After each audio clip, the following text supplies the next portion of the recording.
মেসির বাবার শেষ বিদায়ে একই অনাকাঙ্ক্ষিত ঘটনা ঘটল। সব সামাজিক আর সংবাদ মাধ্যমের অদম্য কৌতূহলকে পেছনে ফেলে অন্ত্যেষ্টিক্রিয়াটা একদমই ঘরোয়া আর নিভৃত মুহূর্তে সারতে চেয়েছিল পরিবার, কিন্তু বাবার শেষ বিদায়ের মতো চরম শোকের মুহূর্তেই কিনা হানা দিল অনাকাঙ্ক্ষিত ড্রোন ক্যামেরা। শেষ পর্যন্ত নীরব কান্না আর শ্রদ্ধার আবহে বাধা হয়ে দাঁড়ালো দূর নিয়ন্ত্রিত ক্যামেরার অনধিকার প্রবেশ। ঘটনাটি আর্জেন্টিনার রোজারিও এল প্রাদো কবরস্থানের। গভীর রাতে ৬৮ বছর বয়সে প্রয়াত হন লিওনেল মেসির বাবা হোর্হে মেসি। বাবাকে শেষ শ্রদ্ধা জানাতে পরিবার নিয়ে যুক্তরাষ্ট্র থেকে বিশেষ বিমানে দ্রুত রোজারিওতে ছুটে আসেন বিশ্বসেরা এই ফুটবলার। নগদ নিয়ে এলো হার না মানা হার অফার। সর্বনিম্ন ১০,০০০ টাকা রেমিটেন্স নগদে পাঠালে থাকছে স্বর্ণের হার জেতার সুযোগ।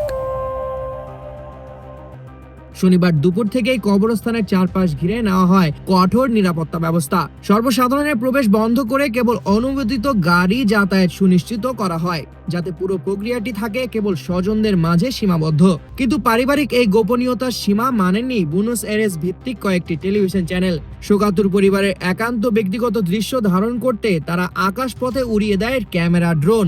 উপর থেকে শোকার্ত মেসির ছবি তোলার এই অনৈতিক চেষ্টা মুহূর্তে সামাজিক যোগাযোগ মাধ্যমে তীব্র ক্ষোভের জন্ম দেয়। সাংবাদিকতার ন্যূনতম নৈতিকতা লঙ্ঘনের অভিযোগে সমালোচনার ঝড় উঠলে সান্তা ফে পুলিশ দ্রুত পদক্ষেপ নেয় এবং কবরস্থান এলাকায় ড্রোন উড়ানো সম্পূর্ণ নিষিদ্ধ ঘোষণা করে।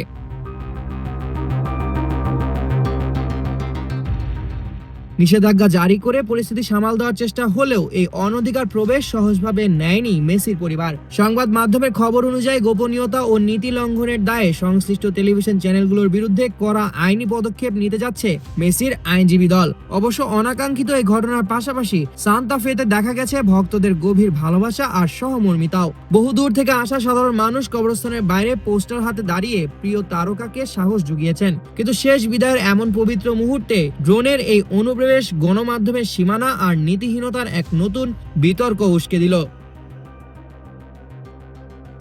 সামিউল জয়, ২১ টেলিভিশন।